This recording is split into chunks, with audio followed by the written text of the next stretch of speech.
Hello everybody, and welcome to an episode on how to play Home Sweet Home Survive, an asymmetrical survival horror game where the object as a survivor is to either perform 3 rituals and escape the hindrance via a portal, or to destroy the specter, whose role is to eliminate all survivors before they can do so. To perform a ritual, the survivors must first locate a ritual table, second acquire incense and a nail from the glowing ritual chests, and 3, place both items at the ritual table and perform a series of skill checks until the progress bar fills to 100%. There are 4 ritual tables on the map, but only 3 must be completed to trigger the escape phase. Once all 3 ritual tables have been completed, there are 5 portals that appear over time on the map. Each survivor must find their own respective portal door and exit before the specter can attack them. 2 survivors cannot escape through the same portal, only one at a time. Your character can sprint for a duration of time that is dependent on the survivor's stamina statistic. During a sprint, the survivor can outrun the specter, but once the stamina bar is drained, the survivor is drastically slower. It is generally preferable to save your sprint meter until you are being chased, because once you're out of stamina, it becomes very difficult to escape the specter without using other parts of the environment.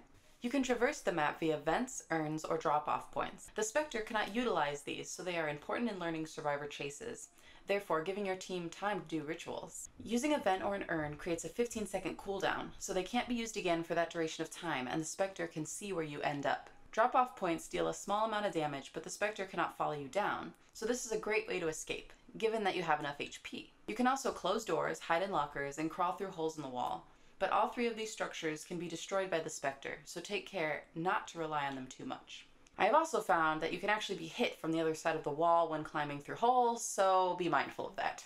After your health is depleted, you can be executed. When a survivor is executed for the first time, other players can pick up their soul and revive them at altars that look like this.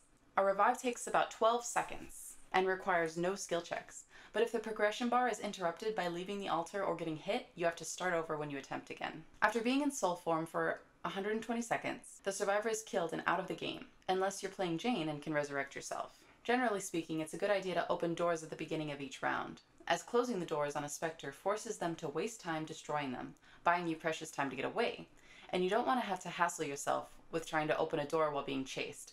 They can also start the trial by breaking the doors, which are a precious resource for late-game strategy. While performing rituals, it's a good idea to set traps on nearby doorways so that the specter has a harder time getting to you when they find you.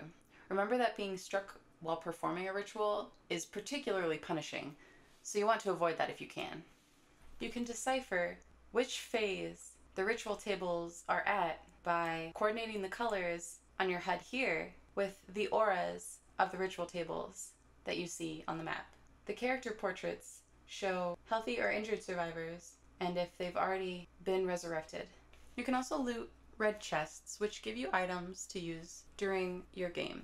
I have a video on specifics of each item and how to use them, but going over them quickly, you have the energy drink that restores stamina, a health potion because you cannot heal other survivors, your door traps, which are the holy string trap and the sigil scrolls, holy water, which can blind, and your weapons, the holy rattan and the chaplet. Another pro tip is that you can actually ping locations and items, rituals, or chests to your other teammates by pressing spacebar. Alright, let's talk about the rituals. When starting a ritual, it takes 15 seconds to place an incense, and once you add the nail, the ritual begins. You can have 1, 2, or 3 people work on a ritual at the same time. Here are some approximate estimations on time. So you can see that with 2 people on a ritual, the progression speed is nearly doubled, but there are diminishing returns with 3 people on it at once. I've done the math, and therefore, in my opinion, it is most conducive to have 2 people on a ritual at once during early game, and have the other teammates getting other ritual tables ready. There are randomized skill checks during rituals that if you miss, it notifies the killer of your location. There's a 5% bonus progression if you get all 3 perfect skill checks, but a 12% regression for missed skill checks. Once all your rituals are done, you can find a portal and get out of there.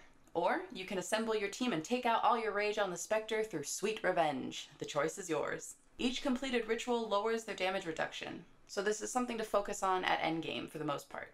Keep in mind that there is a timer at the top left of your HUD. This lets you know how much time you have to complete all the rituals and get out. So keep that in mind before you stick around and try to bully the specter too hard. If you're interested in more specific stats on items and other survivors, please check out my other videos on them. Thank you for watching, and until next time, have fun and stay safe out there.